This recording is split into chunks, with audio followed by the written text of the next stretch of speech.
Hi everyone, welcome back to Goodnight Stories. My name is Lyra, and I will be your guide into whatever book we decide to read tonight. From young readers to young adult novels, my hope is to give you a comfortable space to listen to a story while you work or doze. So, sit back, relax, grab a cup of tea. Tonight we start Erin Hunter's A Dangerous Path, the 5th book in the original Warrior series.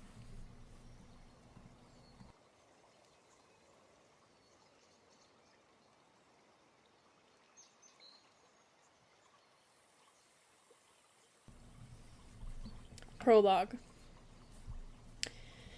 Inside the kennel that moves, everything was dark. The pack leader could hear the scrabbling of claws and feel the sleek pelt of a dog next to him. But he could see nothing. Dog scent filled his nostrils, and beyond that, the smell of the burned forest. The pack leader sat uncomfortably on the vibrating floor until the kennel that moves bounced to a halt. Outside he could hear man voices. He understood some of the words. Fire, keep watch, guard dogs. The pack leader picked up the man's fierce scent, along with the bittersweet smell of cut wood. He remembered coming here the night before, and the night before that, more than 4 paws worth of nights. He had prowled the compound with the rest of the pack, sifting through the scents for intruders, ready to drive them away. The dog snarled softly, his lips drawn back from sharp teeth. The pack was strong. They could run and kill. They craved warm blood and the terror scent of prey before it died. But instead, they were penned up. They ate the food the man threw to them, and they obeyed the man's orders. The dog rose to his powerful paws, rattling the doors as he butted them with his massive black and tan head. He lifted his voice in a bark that sounded all the louder in the confined space. Out, pack, out, now. The rest of the pack added their voices. Pack, out, pack, run. As if in answer, the doors of the kennel that moves were flung open. In the twilight, the pack leader could see the man standing there, barking an order. The leader jumped down first, close to a pile of logs stacked in the middle of the compound. His paws threw up little puffs of ash and soot. The rest of the pack followed in a stream of black and brown bodies. Pack, follow, they barked. The leader padded restlessly along the fence that separated them from the forest. Beyond the fence, burned-out tree trunks leaned against each other or lay on the ground. Farther away, a barrier of undamaged trees rustled in the breeze. Scents flowed enticingly from the leaf-thick shadows. The dog's muscles tensed. Out there, in the prey-filled forest, the pack could run free. There would be no man to chain or command them. They would feed as often as they wanted, because they would be the strongest and the most savage of all. Free, the lead dog barked. Pack free, soon. He walked up to the fence and pressed his nose against the mesh links, drawing the smells of the forest deep into his lungs. Many of the scents he had never smelled before, but there was one he knew well, stronger than the rest, the scent of his enemy and his prey, cats.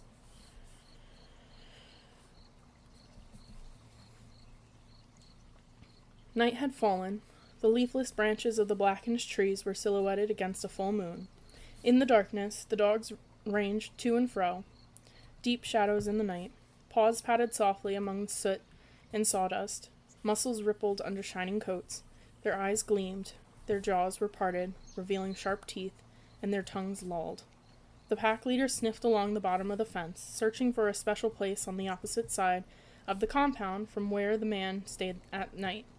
3 nights ago, the dog had discovered a narrow hole leading under the fence. He knew at once that it would be the route to freedom for the pack. Hole, where hole, he growled.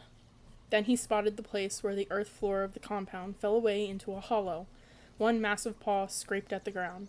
The dog raised his head to bark to his followers. Here, hole, here. He could feel their eagerness in his own mind, sharp as thorns, hot as carrion. They came bounding up to the lead dog, answering his bark. Hole, bigger, hole, bigger, the pack leader promised.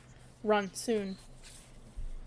He began scraping at the ground again with all the strength in his lean, powerful body. Earth scattered as the hole under the chain-link fence grew wider and deeper.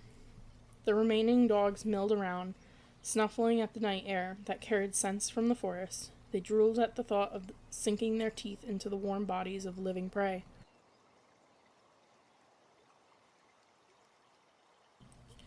The pack leader stopped, ears pricked for the sound of the man coming to check on them. But there was no sign of him, and his scent drifted far from them. The lead dog flattened himself on the ground and squirmed down into the hole.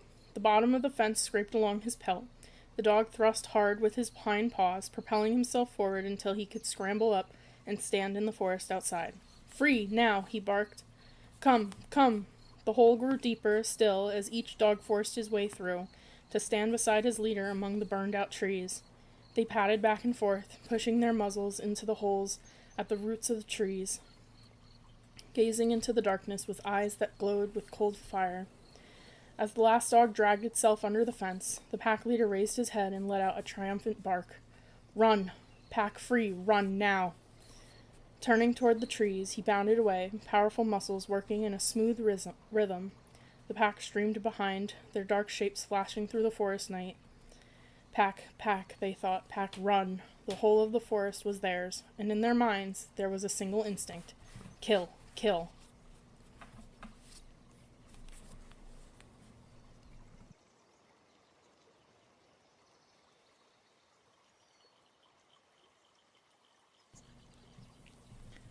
Chapter 1. Fireheart's fur bristled with disbelief and fury as he gazed up at the new leader of ShadowClan standing on the great rock. He watched as the cat swung his massive head from side to side. Muscles rippled under his gleaming pelt, and his amber eyes seemed to glow with triumph. "Tiger Claw," Fireheart spat. His old enemy, the cat who had tried to kill him more than once, was now one of the most powerful cats in the forest. The full moon rode high above four trees, shedding its cold light over the cats of the four clans, assembled there for the gathering. They had all been shocked to learn of the death of Nightstar, the ShadowClan leader, but no cat in the forest had expected that ShadowClan's new leader would be Tigerclaw, the former ThunderClan deputy. Beside Fireheart, Darkstripe was rigid with excitement, his eyes glittering. Fireheart wondered what thoughts were going through the mind of his black-pelted clanmate. When Tigerclaw had been banished from ThunderClan, he had invited his old friend to go with him, but Darkstripe had refused. Was he regretting that decision now? Fireheart caught sight of Sandstorm weaving her way toward him. "What's going on?" the pale ginger she-cat hissed as she came into the earshot. "Tigerclaw can't lead ShadowClan. He's a traitor." For several heartbeats, Fireheart hesitated.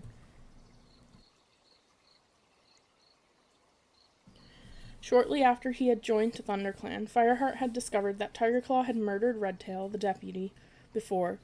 Once Tigerclaw became deputy himself, he had led rogue cats to attack the ThunderClan camp, trying to murder their leader, Bluestar, so that he could take her place. As punishment, he had been banished from their clan in the forest. It was hardly a noble history for a leader of any clan. But ShadowClan don't know about all of that, Fireheart reminded Sandstorm now, keeping his voice low. "None of the other clans know." "Then you should tell them." Fireheart glanced up at Tallstar and Crookedstar, the leaders of WindClan and RiverClan, respectively, who stood beside Tigerstar on the great rock. Would they listen if he told them what he knew? ShadowClan had suffered so much from Broken Tail's bloodthirsty leadership, followed by a devastating sickness, that they probably wouldn't care what their new leader had done, as long as he could forge them into a strong clan again. Besides, Fireheart couldn't help feeling a guilty relief that Tigerclaw had satisfied his hunger for power in a different clan. Maybe now ThunderClan could stop waiting for him to attack, and Fireheart could walk the forest without constantly glancing over his shoulder. Yet, as he struggled with his conflicting emotions, he knew that he would never forgive himself if he let Tigerclaw come to power without even making a protest. "Fireheart?" He turned to see Cloudpaw, his long-furred white apprentice, padding quickly toward him, with the wiry brown warrior mouse fur just behind. "Fireheart, are you just going to stand there and let that piece of fox dung take over?" "Quiet, Cloudpaw," Fireheart ordered. "I know, He broke off as Tigerclaw paced to the front of the great rock. "I am pleased to be here with you At the gathering this night, the huge tabby spoke with quiet authority. I stand here before you as the new leader of Shadow Clan. Nightstar died of the sickness that took so many of my clan, and Star Clan have named me as his successor. Tallstar, the black and white leader of Wind Clan, turned to him. Welcome, Tiger Star. He meowed, nodding respectfully. May Star Clan walk with you. Crooked Star meowed agreement as the new Shadow Clan leader dipped his head in acknowledgement. I thank you for your greetings, Tiger Star replied. It's an honor to stand here with you, although I wish the circumstances could have been different. Wait a moment, Tallstar interrupted him. There should be 4 of us here. He peered down at the crowd of cats below. Where's the leader of ThunderClan? Go on, Fireheart felt a cat nudge him and glanced around to see that Whitestorm had joined the other ThunderClan warriors. You're taking Blue Star's place, remember? Fireheart nodded to him, suddenly unable to speak. He bunched his muscles and got ready to spring. A heartbeat later, he was scrambling to the top of the great rock to stand beside the 3 leaders. For a moment, the unfamiliar viewpoint took his breath away.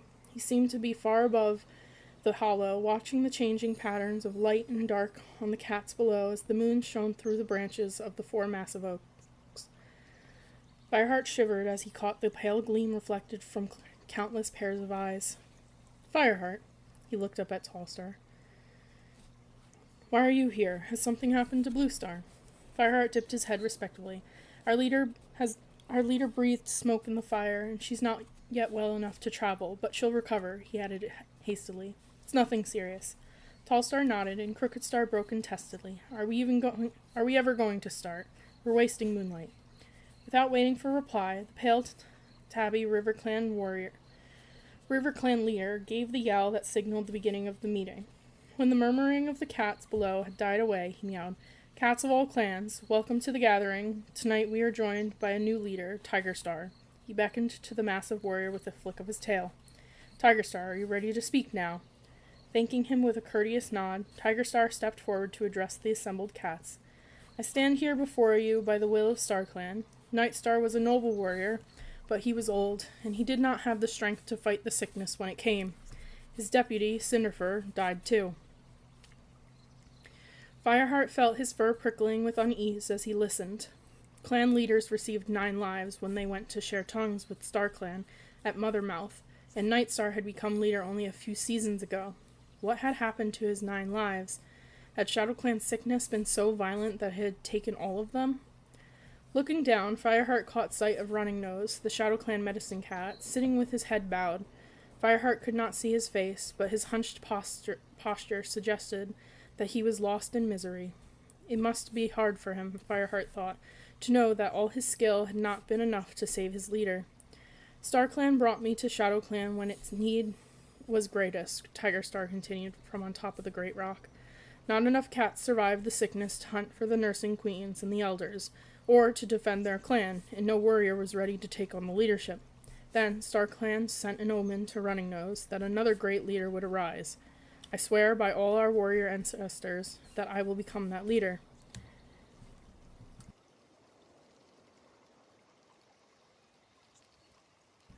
Out of the corner of his eye, Fireheart noticed that Running Nose was shifting uncomfortably. For some reason, he looked unhappy at the mention of the omen. Fireheart suddenly realized that his own task had become much harder.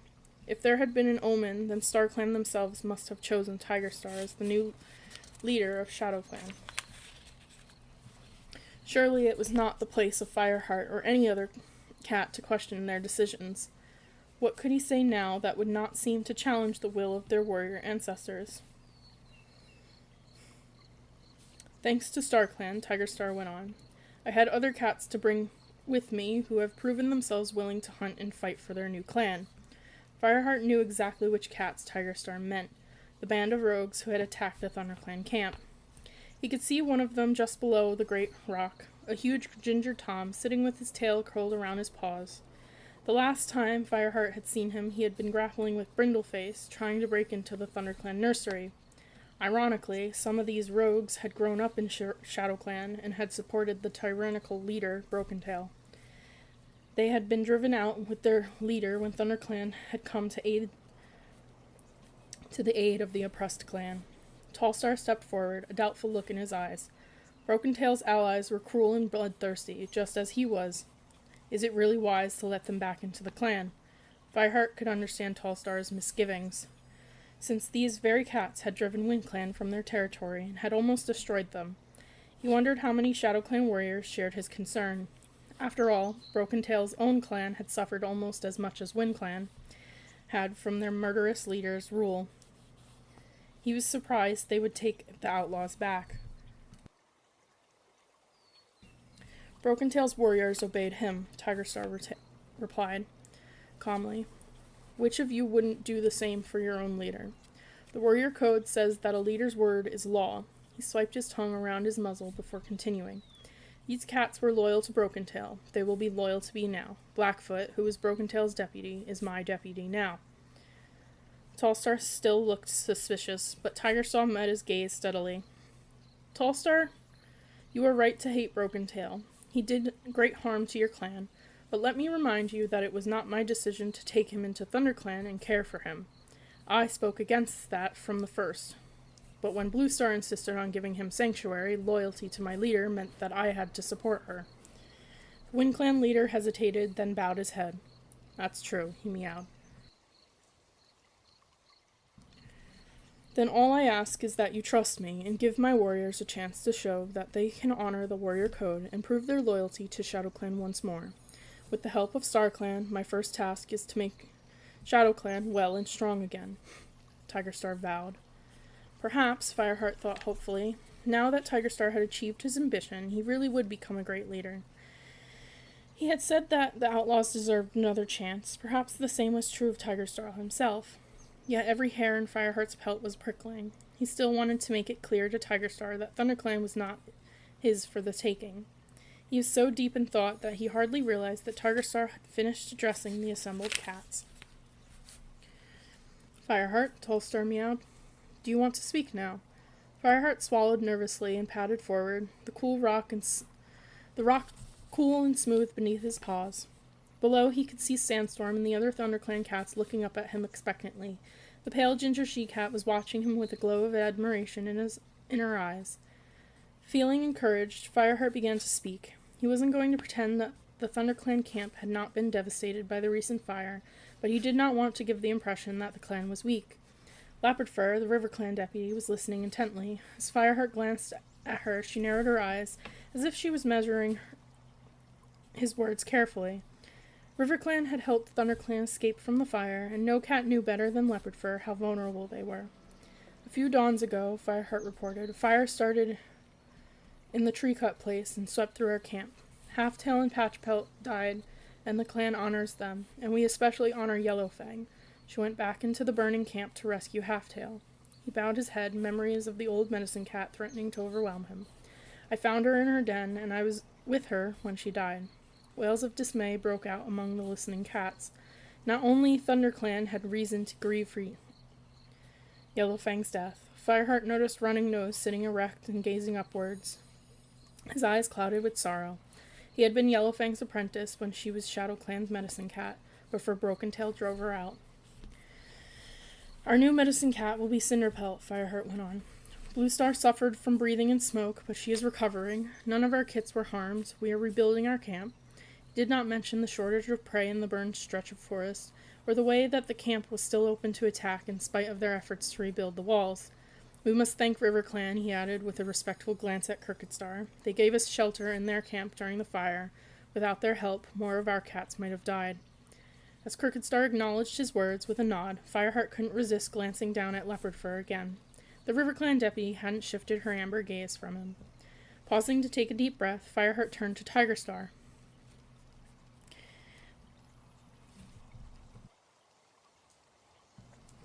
ThunderClan accepts that StarClan has approved your leadership, he meowed.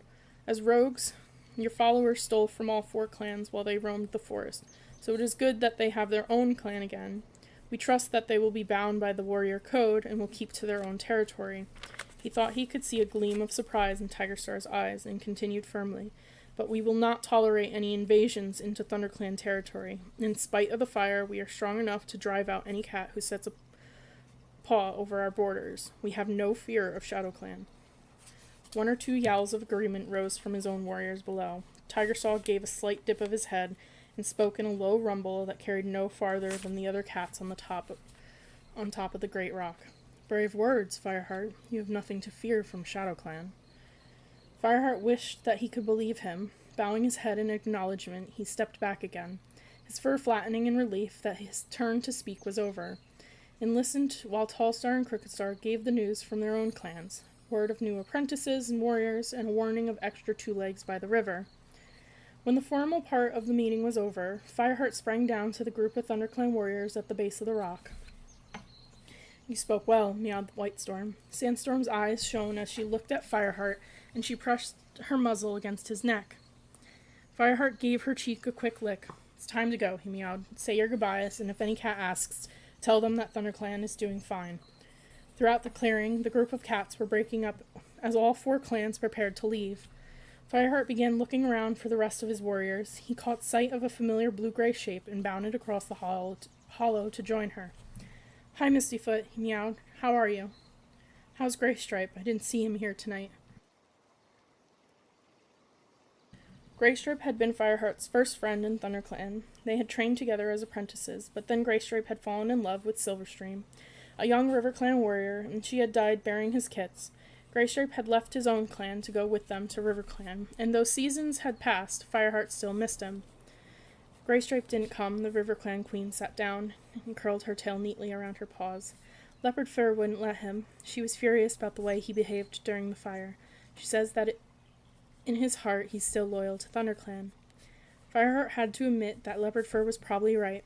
Graystripe had already asked Bluestar if he could come back to ThunderClan, but she had refused. "So how is he?" Fireheart repeated. "He's fine," Mistyfoot meowed. "So are the kits. He asked me to find out how you were doing after the fire. Bluestar's not seriously ill, you say?" "No, she'll be better soon," Fireheart tried to sound confident. It was true that Bluestar was recovering from the effects of breathing smoke, but for some moons now the ThunderClan leader's mind had been clouded. She had begun to doubt her own judgment and even to question the loyalty of her warriors. The discovery of Tigerstar's treachery had shaken her to her core, and Fireheart couldn't help worrying about how she would react to the news that the deputy she had exiled was now leader of ShadowClan. "I'm glad to hear that she is recovering," Mistyfoot's mew broke into his thoughts. Fireheart twitched his ears. How's Crooked Star?" he asked, changing the subject. The RiverClan leader had seemed frail when he had allowed ThunderClan to shelter in his camp. And tonight, next to Tigerstar, he looked even older than Fireheart remembered. But maybe that wasn't surprising. The RiverClan leader had had to cope with floods that had driven his cats out of their camp, and with a shortage of prey because two-leg rubbish had poisoned the river. More than all of that, Graystripe's beloved Silverstream had been Crooked Star's daughter, and her death had caused him much grief. "He's okay," meowed Mistyfoot. "He's been through a lot recently, mind you. I'm more concerned about Graypool," she added, naming the cat who had raised her from kithood. "She seems so old now, I'm afraid she'll go to StarClan soon." Fireheart would have liked to give the young queen a comforting lick, but he was not sure how the RiverClan cat would take that from a cat of another clan. Apart from Graypool, Fireheart was the only cat who knew that the frail RiverClan elder was not the real mother of Mistyfoot and her brother Stonefur. Their father, Oakheart, had brought them to RiverClan when they were tiny kits, and Graypool had agreed to take care of them. Their real mother was Bluestar. As Fireheart murmured sympathetically and said his goodbyes to Mistyfoot, he couldn't help feeling that trouble was still in store for both clans because of Bluestar's secret.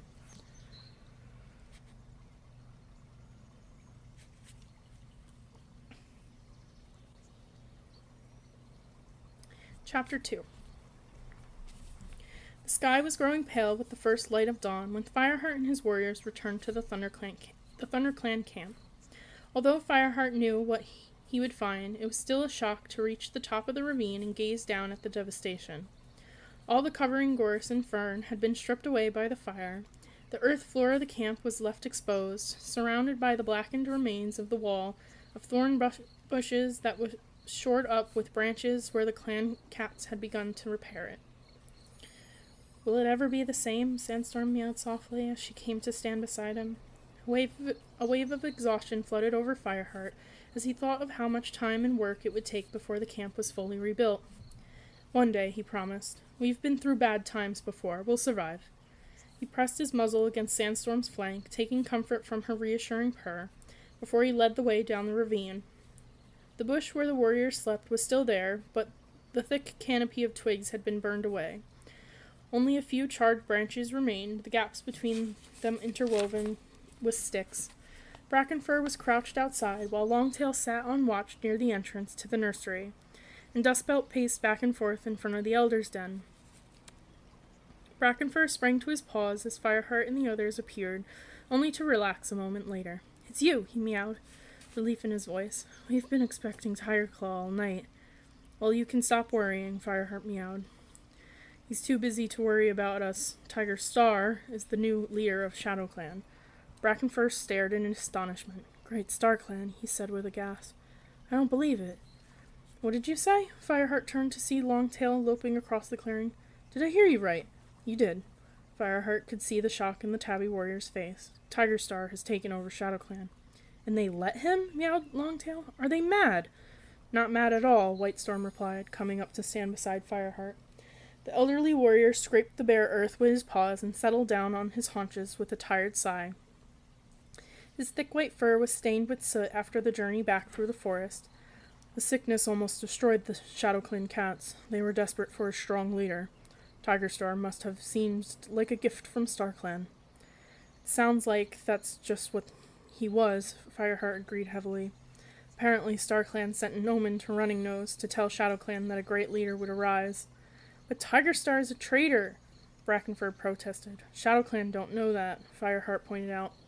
By the time other cats were appearing, Brightpaw and Swiftpaw ran over from the apprentice's den. Dustbelt padded up with Darkstripe's apprentice, Fernpaw. Speckletail peered curiously out from the nursery. As they pressed around Fireheart with their questions, he had to raise his voice to make himself heard. "Listen, all of you," he meowed. "There's something you need to hear. And I have to tell Bluestar," he added silently, bracing himself for the encounter. "Whitestorm will tell you what happened at the gathering," he went on, "and then I want a dawn patrol." He hesitated, looking around at the assembled cats. All the warriors were tired. Those who hadn't been to the gathering had stayed awake to guard the camp. Before Fireheart could decide who to send, Dustpelt spoke. "Ashpaw and I will go." Fireheart dipped his head gratefully. The brown warrior had never been friendly towards him, but he was a loyal cat to ThunderClan, and he seemed to accept Fireheart's authority as deputy. "I'll go too," Mousefur offered. "And me," meowed Cloudpaw. Fireheart let out a purr of appreciation at his apprentice's words. He was pleased that his sister's son was working harder for the clan and showing more commitment to clan life after the disastrous episode when he was taken away by two legs and had to be rescued. "Dustbelt, Mousefur, Cloudpaw, and Ashpaw, then," he meowed. "The rest of you get some sleep. We'll need hunting patrols later on." "What about you?" asked Darkstripe. Fireheart took a deep breath. "I'm going to speak to Bluestar." The curtain of lichen had been burned away from the entrance to Bluestar's den at the base of the high rock. As Fireheart approached, Cinderpelt, the ThunderClan medicine cat, emerged into the clearing and paused to stretch. Her dark gray fur was ruffled, and she looked worn out from the strain of caring for the clan in the aftermath of the fire. But the strength of her spirit still shone in her blue eyes. Fireheart was reminded of the time when she had been his eager apprentice until she had been lured too close to the Thunderpath in a trap which Tigerclaw had set for Bluestar. The young cat's leg had been permanently injured, so she could never be a warrior, but she had always kept her commitment to serving her clan. Fireheart padded up to her. "How's Bluestar today?" he asked quietly. Cinderpelt cast a worried glance back into the den. "She didn't sleep last night," she replied. "I've given her juniper berries to calm her, but I don't know if they'll do any good. I need to tell her what happened at the gathering," Fireheart meowed, "and she's not gonna like it." Cinderpelt's eyes narrowed. "Why not?" As quickly as he could, Fireheart told her. Cinderpelt listened in shocked silence, her blue eyes wide with amazement. "What will you do?" she asked, when Fireheart had finished. "There isn't much I can do. Besides, it could be a good thing for ThunderClan. Tiger Star's got what he wants now. With any luck, he's going to be far too busy working his new clan into shape to bother about us." Seeing that Cinderpelt looked disbelieving, he added hastily, "Who they chose for leader is Shadow Clan's business. We'll have to keep a watch on our borders, but I don't believe Tiger Star will be much of a threat for a while, at least." I'm more worried about how Blue Star is going to take it. This is going to make her worse, Cinderpelt meowed anxiously. I only hope I can find the right herbs to help her. I wish Yellowfang were here. I know. Fireheart pressed himself comfortingly against Cinderpelt's side. But you'll be fine. You're a great medicine cat. It's not just that. Cinderpelt's voice dropped to a painful whisper. I miss her, Fireheart. I keep waiting for her to tell me I haven't the sense of a newborn kit. At least when she praised me, I knew she really meant it. I want her, Fireheart, her scent and the feel of her fur and the sound of her voice. I know, Fireheart murmured. He felt an emptiness inside as memories of the old cat flooded over him. He had been very close to Yellowfang ever since he had discovered her living as a rogue in ThunderClan territory. But she hunts with StarClan now. And perhaps she had found peace at last, he reflected, as he remembered the torment in Yellowfang's voice as she died thinking of her son, Broken Tail. The murderous cat she had never stopped loving, even though he had grown up without knowing she was his mother. In the end, she had killed him to save her adopted clan from his bloodthirsty scheming. Yellowfang's pain was at an end, but Fireheart could not imagine that he would ever stop missing her. You go to Highstone soon, don't you? He reminded Cinderpelt, to meet the other medicine cats. I think you'll feel very close to Yellowfang then. Maybe you're right, Cinderpelt pushed away from him. I can just hear Yellowfang now, she meowed. Why are you standing around moaning when there's work to be done? You go and talk to Blue Star. I'll look in on her again a bit later on. If you're sure you're okay, mewed Fireheart. I'm fine, Cinderpelt gave his ear a quick lick. Be strong for her, Fireheart, she urged. She needs you more than ever. Fireheart watched the medicine cat as she limped rapidly away and then turned toward Blue Star's den. Taking a deep breath, he called a greeting and entered through the gap where the lichen used to grow. Blue Star was crouched on a pile of bedding at the back of the cave, her forepaws tucked under her chest. Her head was raised, but she was not looking at Fireheart. Instead, her blue eyes were blank, fixed on something far away that only she could see. Her pelt was rough and unwashed, and she was so thin that Fireheart could see every rib. His heart twisted with pity for her and fear for the rest of his clan. Their leader had diminished into an old, sick cat, broken by trouble and unable to defend herself, let alone her clan. Blue Star, Fireheart meowed hesitantly. At first he thought Blue Star had not heard him. Then, as he padded farther into the den, she turned her head, her cloudy blue gaze focused on him. For a heartbeat, she looked puzzled, as if she couldn't remember who he was.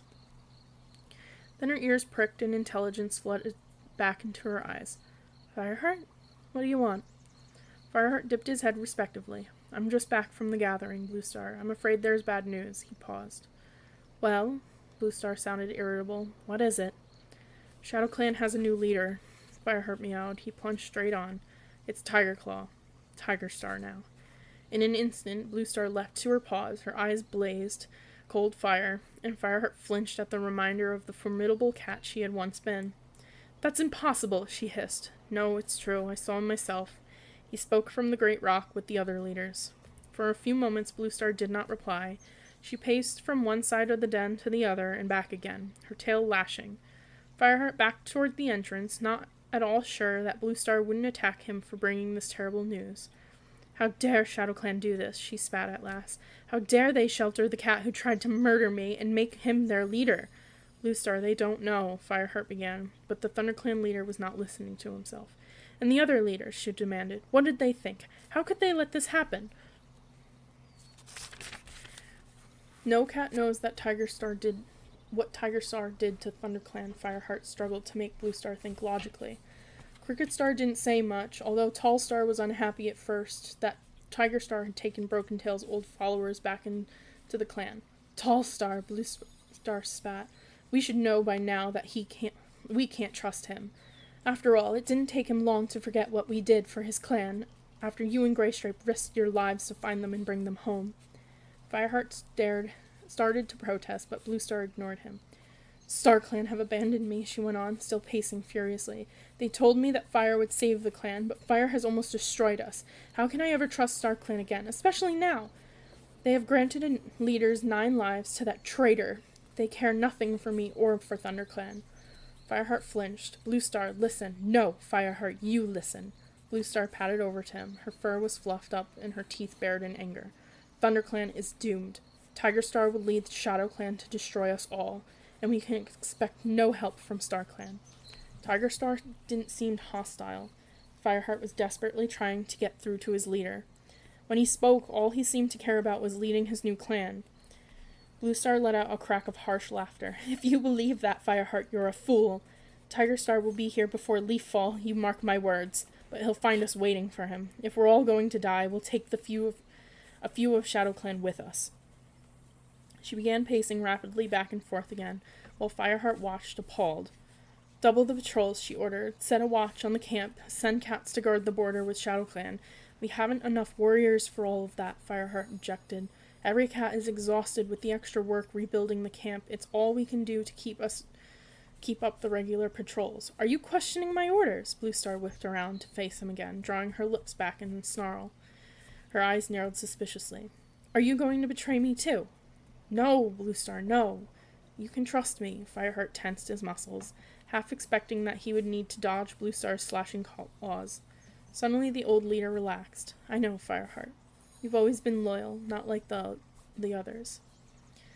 As if the strength of her fury had exhausted her, she limped back to her bedding.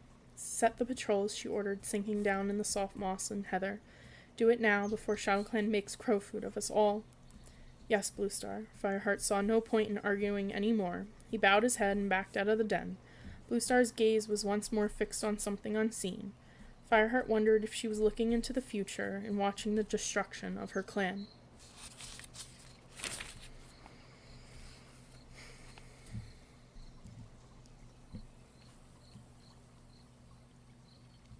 Chapter 3. Fireheart opened his eyes and blinked in the uncomfortably bright sunlight. He still couldn't get used to the way the sun shone straight into the warrior's den now that the thick covering of leaves had gone. Yawning, he uncurled himself and shook the clinging scraps of moss from his coat. Close beside him, Sandstorm was still asleep. Dustpelt and Darkstripe were curled up a little farther away. Fireheart padded out into the clearing. It was 3 days since the gathering and the discovery of Tigerstar's new leadership, and there was still no sign of the attack Bluestar had feared. ThunderClan had used the time to rebuild the camp, and although there was still a long way to go, Fireheart couldn't help feeling pleased when he saw shady walls of fern beginning to grow back around the edges of the camp, and the bramble thicket firmly interlaced with twigs to shelter the nursing queens and their kits. As Fireheart made his way toward the pile of fresh kill, he saw the dawn patrol returning with Whitestorm in the lead. Fireheart paused and waited for the White Warrior to join him. Any sign of ShadowClan? Whitestorm shook his head. Nothing, he meowed. Just the usual scent markings along their border. There was one thing, though. Fireheart's ears pricked. What? Not far from Snake Rocks, we found a whole stretch of undergrowth trampled down, and pigeon feathers scattered all over it. Pigeon feathers, Fireheart echoed. I haven't seen a pigeon for days. Is some other clan hunting in our territory? I don't think so. The whole place reeked of dog. Whitestorm wrinkled his nose with distaste. There was dog dirt there, too. Oh, a dog. Fireheart flicked his tail dismissively. Well, we all know that Two Legs are always bringing their dogs into the forest. They run around, chase a few squirrels, and then Two Legs take them home again. He let out a purr of amusement. The only unusual thing is that it looks as if this one caught something. To his surprise, Whitestorm continued to look serious. All the same, I think we should tell the patrols to keep their eyes open, he meowed. Okay, Fireheart respected the older warrior too much to ignore his advice, but privately he thought the dog would be a long way away by now, shut up somewhere in Two Leg Place. Dogs were noisy nuisances, but he had more important things to worry about. He was reminded of his anxiety about food supplies as he followed Whitestorm to the pile of fresh kill. Brightpaw, Whitestorm's apprentice, and Cloudpaw, who had made up the rest of the patrol, were already there. Look at this, Cloudpaw complained as Fireheart came up. He turned a vole over with one paw. There's hardly a decent mouthful on it. Prey is scarce, Fireheart reminded him. Noticing there were only a few pieces of fresh kill on the pile. Any creatures that survived the fire can't find much to eat. We need to hunt again, Cloudpaw meowed. He bit into the vole and swallowed. I'll go as soon as I finish this. You can come with me, meowed Fireheart, selecting a magpie for himself. I'm going to lead out a patrol later on. No, I can't wait. Cloudpaw mumbled through another mouthful. I'm so hungry I could eat you. Brightpaw, do you want to come with me? Brightpaw, who was neatly tucking into a mouse, glanced at her mentor for permission. When Whitestorm nodded, she sprang up. Ready when you are, she meowed. All right, then, meowed Fireheart. He was slightly annoyed that Cloudpaw hadn't asked for his mentor's permission like Brightpaw, but the clan did need fresh kill, and both the apprentices were good hunters. Don't go too far from camp, he warned. But all the best prey is farther away, where the fire didn't reach, Cloudpaw objected. We'll be fine, Fireheart, he promised. We'll hunt for the elders first. Swallowing the last of his wool in one enormous gulp, he dashed off toward the camp entrance with Brightpaw racing after him. Stay away from Two Leg Place, Fireheart called after them, remembering how Cloudpaw had once been all too fond of visiting the Two Legs. The apprentice had paid a harsh price when they had taken him away to their nest on the far side of WindClan's territory. As Greenleaf drew to an end, with the prospect of a hungry leaf bear to come, Fireheart hoped that his apprentice wouldn't be tempted back into his old ways. Apprentices, Whitestorm purred as he watched the two young cats bounding away. Dawn patrol, and now they're off hunting. I wish I had their energy. He dragged a blackbird a little way from the pile of fresh kill and crouched down to eat. As Fireheart finished his magpie, he saw Sandstorm padding across from the warrior's den. The sun shone on her pale ginger coat, and Fireheart admired the ripple of her fur as she moved. Do you want to come and hunt with me? He asked as she approached. Looks as if we need it, Sandstorm replied, surveying the pitiful few pieces of fresh kill that remained. Let's go now. I can wait to eat until we catch something. Fireheart looked around for another cat to join them and noticed Longtail heading for the apprentice's den, calling for Swiftpaw. Hey, Longtail, he meowed as the two cats padded across the clearing. Come and join our hunting patrol. Longtail hesitated, as if he wasn't sure whether that was an order from his deputy or not. We were going to the training hall, he explained. Swiftpaw needs to practice his defense moves. You can do that later. This time Fireheart made it clear that he was giving an order. The clan needs fresh kill first. Longtail flicked his tail irritably, but said nothing. Swiftpaw was looking more enthusiastic, his eyes bright. The young black and white Tom had grown almost as big as his mentor. Fireheart noticed he was the oldest of the apprentices, and he could expect to be made a warrior soon. I must talk to Bluestar about his naming ceremony, Fireheart thought. Cloudpaw, too, and Brightpaw and Thornpaw. The clan needs more warriors. Leaving Whitestorm to take a well-earned rest, Fireheart led his hunting party out of the camp and up the ravine. At the top, he turned toward Sunning Rocks, doing his best to carry out Bluestar's order about doubling the patrols. He had instructed all the hunting parties to do border duty as well, staying alert for the other clans' scents, or any other signs of an enemy presence. In particular, he warned them to keep careful watch on ShadowClan border, but privately, he resolved not to neglect RiverClan. He had an uneasy feeling about the relationship with ThunderClan. With Crookedstar growing old, his deputy Leopardfur would have more authority, and Fireheart still expected her to ask for something in return for RiverClan's help on the night of the fire. As Fireheart led the way toward the river, he noticed plants pushing their way up through the blackened soil. New ferns were beginning to uncoil, and green tendrils spread out to cover the earth. The forest was beginning to recover, but as leaf fall approached, growth would slow down. Fireheart was still worried that his clan was heading for a cold and comfortless leaf bear. When they reached Sunning Rocks, Longtail led Swiftpaw into one of the gullies between the rocks. You can practice listening for mice and voles, he told his apprentice. See if you can catch something before the rest of us. Fireheart watched them go approvingly. The pale tabby warrior was a conscientious mentor, and a strong bond had grown between him and Swiftpaw. Fireheart skirted the rocks on the side that faced the river, where more of the grass and foliage had survived. It was not long before he spotted a mouse scuffling among some brittle grass stems. As it sat up, nibbling a seed clasped in its forepaws, Fireheart sprang and finished it off swiftly. Good work, Sandstorm murmured, padding up to him. Do you want it? Fireheart asked, pushing the fresh kill toward her with one paw. You haven't eaten yet. No thanks, meowed Sandstorm tartly. I can catch my own. She slipped off into the shadow of a hazel tree. Fireheart looked after her, wondering if he defended her, and then started to scrape earth over his prey so it could be collected later.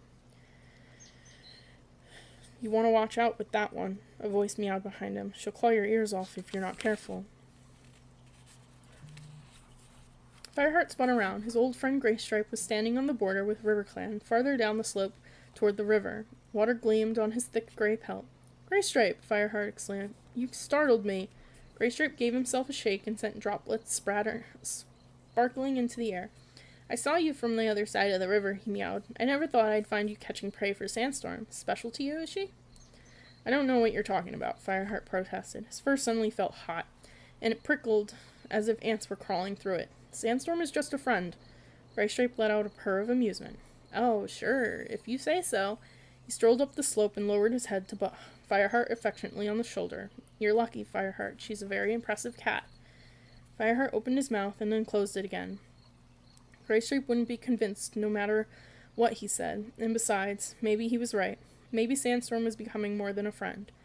"Never mind that," he meowed, changing the subject. "Tell me how you're getting on. What's the news in RiverClan?" The laughter died from Graystripe's yellow eyes. "Not much. Every cat is talking about Tiger Star." When Graystripe had been a ThunderClan warrior, he and Fireheart had been the only cats to know the truth about Tiger Star's murderous ambition, and that he had killed the former ThunderClan deputy, Redtail. "I don't know what to make of it," Fireheart admitted. "Tiger Star might be different now that he's got what he's wanted. No cat can deny that he could make a good leader. He's strong, he can fight and hunt, and he knows the warrior code by heart. But no cat can trust him," Graystripe growled. "What's the point of knowing the warrior code if all you do is ignore what it says?"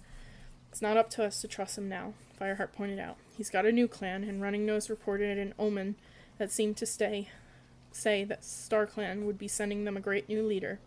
StarClan must know that ShadowClan needs a strong warrior to build them up again after the sickness."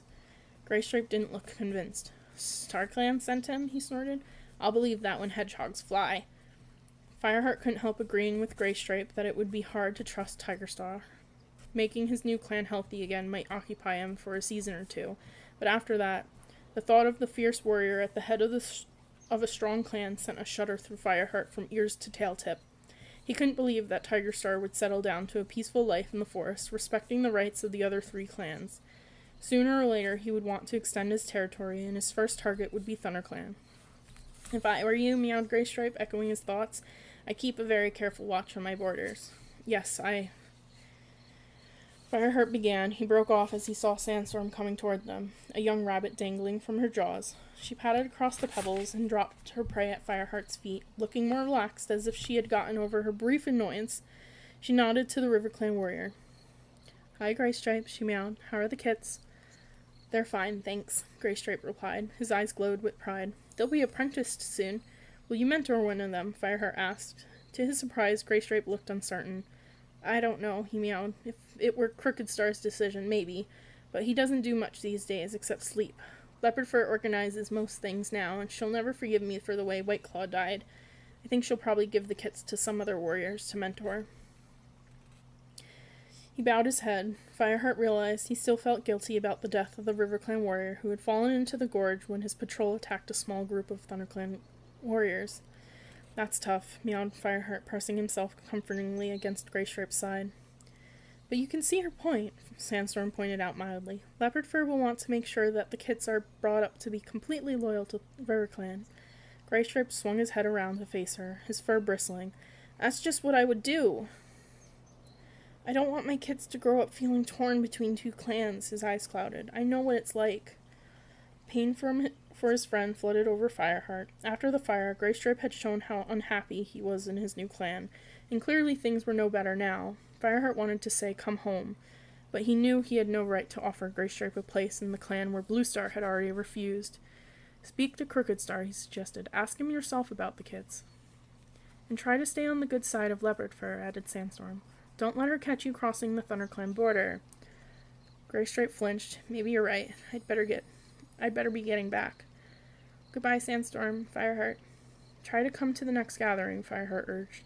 Graystripe flicked his tail in acknowledgement and padded off down the slope. Halfway to the river, he turned, meowed, Wait there a moment," and raced down to the edge of the water. For several heartbeats, he sat motionless on a flat stone, gazing down into the shallows. "Now what's he up to?" Sandstorm muttered. Before Fireheart could reply, Graystripe's paw darted out, a silver fish shot out of the stream and fell to the bank, where it lay flopping and wriggling. Graystripe finished it off with a single blow of his paw and dragged it back up the slope to where Fireheart and Sandstorm stood watching. Here, he meowed as he dropped it. I know prey must be scarce since the fire. That should help a bit. Thanks, meowed Fireheart, and added admiringly. That was a neat trick back there. Graystripe let out a purr of satisfaction. Mistyfoot showed me how. It's very welcome, Sandstorm told him. But if Leopardfur finds out you've been feeding another clan, she won't be pleased. Leopardfur can go chase her own tail, Graystripe growled. If she says anything, I'll remind her how Fireheart and I helped feed RiverClan during the flood's last New Leaf. He turned away and bounded back to the river. Fireheart's heart ached as he watched his friend launch himself into the water and begin swimming strongly for the opposite bank. He would have given anything to have Graystripe back in ThunderClan, but he had to admit it seemed unlikely that the Grey Warrior could ever be accepted there again.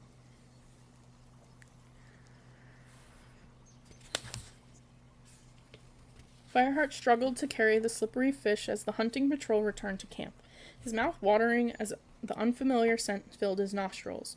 When he entered the camp, he saw that the pile of fresh kill already looked bigger. Cloudpaw and Brightpaw had returned and were about to go out again with Mousefur and Thornpaw. We fed the elders, Fireheart, Cloudpaw called over his shoulder as he scampered up the ravine. And Cinderpelt? Fireheart called back. Not yet. Fireheart watched his young kin dash out of sight and then turned back to the pile of fresh kill. Perhaps Graystripe's fish would tempt Cinderpelt, he thought. He suspected that the young medicine cat wasn't eating enough out of grief for Yellowfang, and because she was so busy caring for the smoke-sick cats in Blue Star. Are you hungry, Fireheart? Asked Sandstorm, dropping the last of her catch onto the pile. In the end, she had waited to eat until they brought the prey back to camp, and she was eyeing the fresh kill avidly. We could eat together if you like. Okay, the magpie Fireheart had eaten that morning seemed a long time ago now. I'll just take this to Cinderpelt. Don't be long, meowed Sandstorm. Fireheart gripped the fish in his jaws and walked toward Cinderpelt's den. Before the fire, a lush tunnel of ferns had separated it from the rest of the camp. Now, just a few blackened stalks showed above the ground, and Fireheart could clearly see the cleft in the rock that was the entrance to the den. He stopped outside, dropped the fresh kill, and called, Cinderpelt. After a moment, the young medicine cat poked her head out of the opening. What? Oh, it's you, Fireheart. She padded out of the den to join him. Her fur was ruffled, and her eyes didn't have their usual lively sparkle. Instead, she seemed distracted and troubled. Fireheart guessed that her mind was on Yellowfang. I'm glad you're here, she mewed. There's something I want to tell you.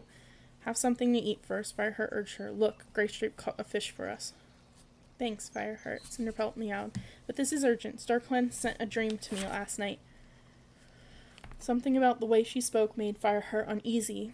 He was still not used to the way that his former apprentice was growing into a true medicine cat, living without a mate or kits of her own, meeting secretly with other medicine cats, and united with them through their bond with the warrior spirits of StarClan. What was the dream about? He asked. He had experienced dreams like this more than once, warning him of things that were going to happen, that helped him to imagine better than most clan cats, the mixture of awe and bewilderment that Cinderpelt must be feeling now. I'm not sure, Cinderpelt blinked in confusion. I thought I was standing in the forest, and I could hear something large crashing through the trees, but I couldn't see what it was, and I heard voices calling, harsh voices, in a language that wasn't cat, but I could understand what they said. Her voice trailed off. She stood gazing into the distance, her eyes clouded, while her front paws kneaded the ground in front of her. What did they say? Fireheart prompted. Cinderpelt shivered. It was really strange. They were calling pack, pack, and kill, kill. Fireheart couldn't help feeling disappointed. He had hoped that a message from StarClan might have given them some hint about how to deal with all his problems, Tiger Star's reappearance, Blue Star's illness, and the aftermath of the fire. Do you know what it means? He asked. Cinderpelt shook her head, a lingering look of horror in her eyes, as though she faced a huge threat Fireheart could not see. Not yet. Maybe StarClan will show me more when I've been to Highstones, but it's something bad, Fireheart, I'm sure of it. As if we haven't enough to worry about, Fireheart muttered. To Cinderpelt, he mewed, I don't know what I can do unless we find out more. Need facts. Are you sure that's all the dream told you? Her blue eyes still wide with distress, Cinderpelt nodded. Fireheart gave her ear a comforting lick. Don't worry, Cinderpelt. If it's a warning about ShadowClan, we're already watching out for them. Just tell me the moment you get any more details. He jumped as an irritated yelling sounded from behind him. Fireheart, are you going to be all day? Glancing around, he saw that Sandstorm was waiting for him at the entrance to the burned fern tunnel. I've got to go, he said to Cinderpelt. But I'll think about it, okay? Fireheart interrupted her. his rumbling belly urging him to go and join Sandstorm. Let me know if you have any more dreams. Cinderpelt's ears twitched in annoyance. This is a message from StarClan, Fireheart, not just a root digging into my fur or a tough bite of fresh kill caught in my throat. It could affect the whole clan. We need to work out what it means. Well, you'll be better at that than I am, Fireheart told her, backing away from Cinderpelt's den and tossing the last words over his shoulder.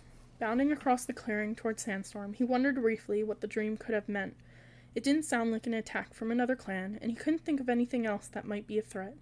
As he tucked into the wool that Sandstorm had saved for him, he managed to put Cinderpelt's dream out of his mind.